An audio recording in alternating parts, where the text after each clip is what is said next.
Aspire 13.1 was recently released. My tools are still on 13.0, so I figured I'd show you how to upgrade to the latest version of Aspire, as well as how to upgrade existing projects to use that latest version as well. Now, for most of my training, I work to give an in-depth look at technology so you understand when and why to use something, not just how to use it. But sometimes you just need the quick answer to the question, how do I do this? That's why I created this 10-minute training series. So if we go to aspire.dev, this is the website. And by the way, you'll see Aspire. You'll hear me say Aspire, not aspire.net. You usually call it aspire.net, but it's moved well beyond just .net. It's covering a number of languages. You can learn more about how it works with JavaScript or TypeScript or Go or Java or whatever language you want. But for us, we're using .net and C#. So 13.1 is recently shipped. If you go to explore the docs right here and say what's new 13.1, you can see that here is how you upgrade Aspire update --self and Aspire update. We'll do that in just a minute. But if you're on a previous version of Aspire, then there are installation instructions for you as well. I just want to show that as well. Okay, so here's an existing project we have. We're going to open a terminal here, and I could say Aspire update.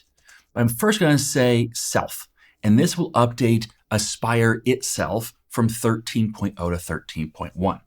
So we're going to say stable, not staging or daily. We're going to keep us on the stable release, and it's going to remember that for future upgrades. So it's going to download the latest, and now we are on 13.1. That was it. Now, we're in the current project. Let's clear the screen here and look at the directory. We can see that we're in the current project. And if we were to open that, we'd see that it is Aspire 13.0. So let's clear the screen here and say Aspire update, not --self, just Aspire update. It's going to analyze the project. It's going to look for what it needs to do. And it says, hey, you're on 13.0. Would you like to upgrade to 13.1? Enter or Y, enter, and done. That's all it took. Now our package is updated to 13.1. Now there's one final thing I want to do, and that is I want to upgrade the version of the templates that are in Visual Studio and also VS Code. And to do that, we're going to also on the command line say .NET new install aspire.project templates.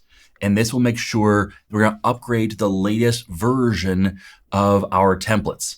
So the 13.0.0 is already installed. We replace the latest version, which is 13.1.0. So we've successfully upgraded now our project templates so that if we were to start Visual Studio and say file new project for an Aspire project, it's going to choose 13.1 instead of 13.0. So that's it for upgrading to the latest version of Aspire, Aspire 13.1. We upgrade our templates just now. We also upgrade the actual command line for Aspire, and we can use that same command line to update our projects to use the latest version as well. Now, just to be clear, before you do any type of upgrades, make sure you're checking the documentation. There is a breaking change with how Redis works inside of 13.1 versus 13.0. So check those breaking changes before you just blindly upgrade. But the upgrade process is fairly simple. Thanks for watching. And as always, I am Tim Corey.